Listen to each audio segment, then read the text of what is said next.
Now, welcome to another edition of News from Naboo with Thor's Lightning Takes. And let's get right to the news. All right, well, I'm obviously far too excited about Andor to wait to finish talking about these Andor articles, and so I will. Interesting things came up in this one. The first thing they talked about is they said, in the trailer for Season 2, we see Orson Krennic and Jyn.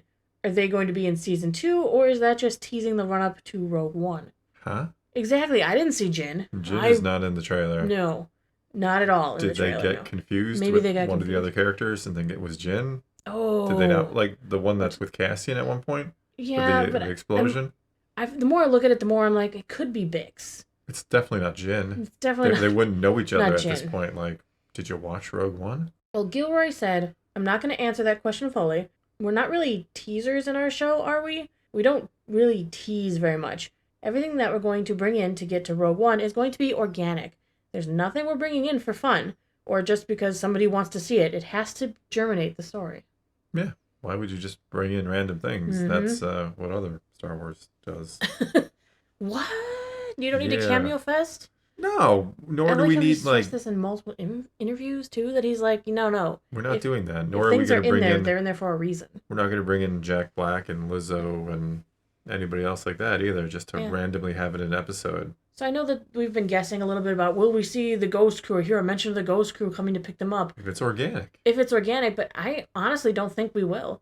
I I think we're gonna don't. see Cassian smuggle her off planet and get her to what was it, like a gold team or something that collected her and took her to the rebels. So I don't think we'll hear more than that. Well, I mean, I don't think it's impossible because that is organic. That is already part of the story. It's part of the canon. It would make. I mean, if you're going to cover that at all, and you're going to have her dropped off, essentially, like you need to drop her off with somebody, right? Right.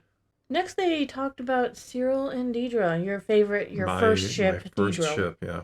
Yes. They mentioned that audiences responded to the strange sexual tension between them, and he wants to. They asked him is that gonna go?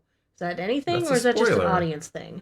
Gilroy says, I responded to that too. Whoa. I don't want to spoil anything, but they're unresolved when we leave them in Ferrix, aren't they?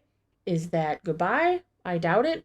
Why would I leave two fascinating characters like that behind? There's a lot of varieties of romance in this second season because it's over 5 years.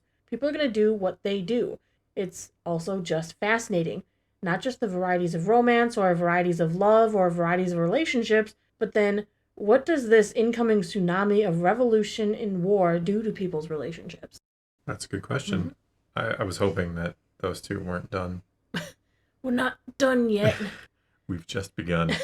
I feel like Well, it's Deidre's now yeah. open to it after she was rescued by Cyril. Well, it's interesting because he touches on the fact that there's so many various relationships in Andor, and really there are. I mean, you've got Vel and Cinta, who have this mutual. They're both in this for the rebellion, but because Cinta's more in it too, she looks at Vel more as I love you and all, but the mission's always going Yeah, to the come mission's first always to me. first, That yeah. is my priority. I'm here for a job, and I'm sorry if you can't understand that. And Vel's on the other side going, but I love you. But the mission. Exactly. It's an interesting relationship. Then you've got Mon and her daughter and her I was gonna say husband. Perrin, yeah. Yeah, it's a romantic and relationship. It's a family it's not really relationship. romantic anymore, but yeah. Right. There's possibly more going on with Bix and Cassian. Certainly, yeah. Yeah. I mean, there's something in the past there. B2 Clearly. loves everybody. He loves Marva and Cassian the most, yeah. I was gonna try and do a B2 impression, and that was gonna go bad, so I didn't. Don't try it. Don't try it. Don't try it. You underestimate my B2 impression. It's not good. It's all right. Next, they get into Mon Mothma, that she is walking an incredibly dangerous line. She is a very public figure. She has a lot to lose, and yet she's supporting the rebellion anyway. And she has been for a while. Mm-hmm. We know that by A New Hope and in the Rebel series, she's gone public. So, what does Tony Gilroy have to say about that? Canonically, there's a moment where she leaves the Senate, and that's in our timeline. So we're definitely dealing with that. But I would say, of all the characters in the show, of all the hellacious things that people go through, and all the difficulties and hardships, I don't think anybody has a harder road than she does. Because she has to do everything that everybody else does with all of the tension, fear, and anxiety, and she has to do it in the public. She has nowhere to hide. And this season just ramps that up to almost unbearable point. what Genevieve is going to do in this season. We realize in the first season what a brilliant actress she was, and that we hadn't found the limits of what she could do. We still haven't found them.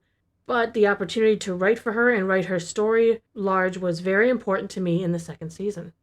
Like, she goes through some stuff in Mask of Fear, too. Like, some serious stuff. Yeah, I've only read a little bit of it so far because I'm letting you finish it up first. Well, I am finished, so it's on you. Ball's in your... I know it took me longer than anyone would have This is the first I'm hearing that you're done with it. Yeah.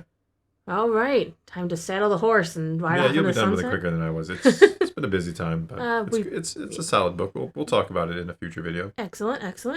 And then they ask about Luthen, because he's an interesting character. He's got multiple shades of gray going on. No, he's a dark gray. And they ask how much we should trust him going into season 2. Because we saw with, like, Krieger, he will betray his own. He's got... It's for the mission. It's him and Cinta. They are for the mission. Tony says, I think of him as a startup CEO. Some guy who built a business in his garage. For 15 years, he built the revolution in his garage. He and Clea. Then at Alhani in season 1, they went public. And now they're out there. Now, the next 4 years, how do you scale your company up? It's multinational. How do you scale your little business that was so successful in your garage and build it out? And if your business is based on secrecy and paranoia, how hard is it to do that? And how well are you going to play with others? And how welcoming are you going to be to new ideas? These are all those things going to be friction for him in the second half. He has one speed, and that is to make all this happen. He'd do anything for the revolution. Anything. Well, he's already given everything, so why not do anything? He was the breakout speech of all the great speeches that were in that show. Yeah, they were some really good ones, but I think his was above and beyond. Mm-hmm. That's saying something. As an actor, his acting chops are just... Oh, yeah. I can't wait to hear Mon's speech to the Senate. I feel like we're going to actually hear what she said to the Senate, and I'm excited for it. I got the chills thinking about it. Yeah, and then she's going to hightail it on out of there. And gotta go, guys. Thanks. Mon out, drops the mic. Yeah. Oh, mic drop, yeah. Yes, you got to do that. Then they ask what's coming next for Bix, because we left her in a rough spot. She had a rough season, yeah. Mm-hmm. He says it's another huge epic journey for her.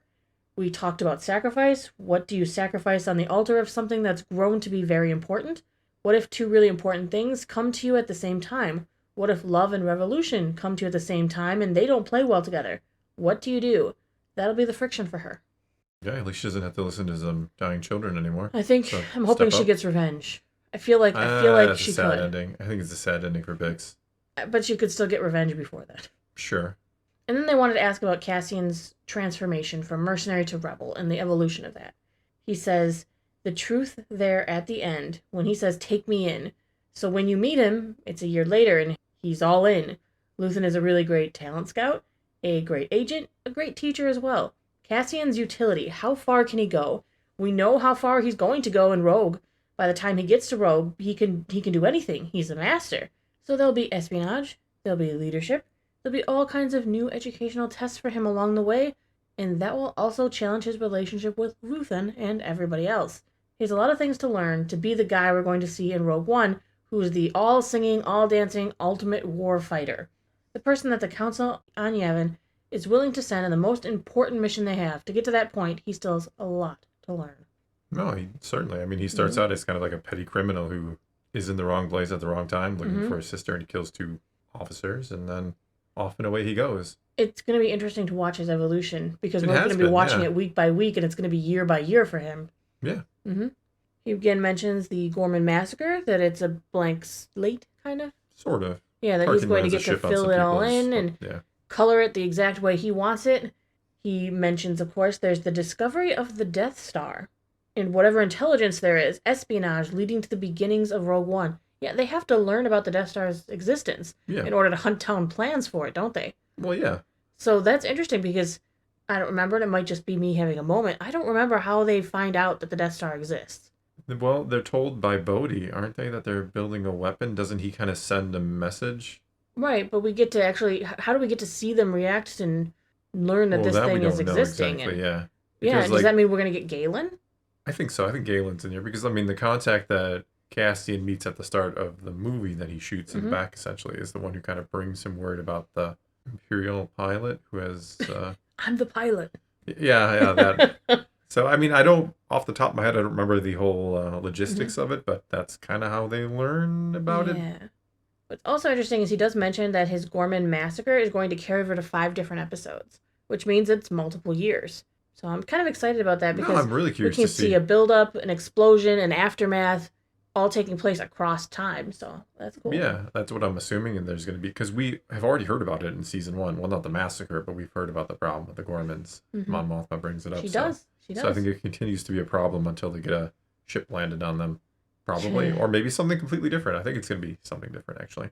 I don't know. I think they might still do the ship thing, but I think there might be something else that happens too that spurs them into even more of a rebellious anger phase and gets them onto the ship. Yeah, I mean, maybe it's the rebels who posing as the Imperials who land the ship on them instead of Tarkin doing it this time. Oof. The last thing Gilroy says in regards to season 2 is, "If I don't make you cry, I'll be very unhappy." Then you're not human. I can make a droid cry. I find that very interesting because he's really telling you he's going after your heart and soul in this series. Just like Luthen would, yeah. Just like Luthen would. No, I'd be surprised if there's... Yeah. I'd be surprised if there aren't a lot of emotions in this season because I anticipate a lot of death in this season too. Death, heartbreak, betrayal. Yeah. It's all got to be in there. We don't know the fate of so many of these characters. I'm going to bawl my eyes out if Perrin dies. Oh my, yeah, I can't stand it, just the thought. I'm worried about Mon's daughter. I worry about people like Luthen because you kind of come to care about him, but a man who sacrificed everything. Will we see why he's the way he is? I'm curious. I'm curious too. I think Will we see his fate. Will he tell Cassian? That could be. That could be a way he conveys it to the audience as well. Right. Because it's one of those things. Well, how do we get his backstory? We don't think we're going to get flashbacks. We've gotten flashbacks before, but are we really going to flash back to his youth or anything like that? And there's the fate of Bix, which we're worried about as well. I think Bix bites it as well. I mean, there's a very finite amount of characters we know survive into Rogue One. Mon.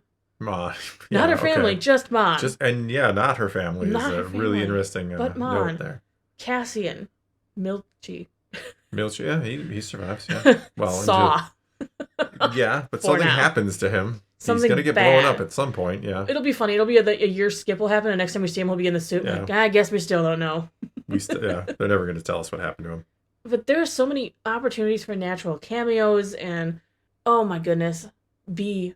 What if they just kill B? No, B is going to become K2. I want my theory to be true because that means he gets to survive and go on for a little while, yeah, and eventually have a heroic end. Yeah. But we'll see. There's a lot of stuff to cover. But for now, that's all we got for you this time. Now it is your turn to take to the comments below. Tell us what you think of any and all of today's news. What you think of what Tony Gilroy had to say here. Whatever the case may be, leave a comment below. Let's talk some Star Wars. And until next time, thanks for watching.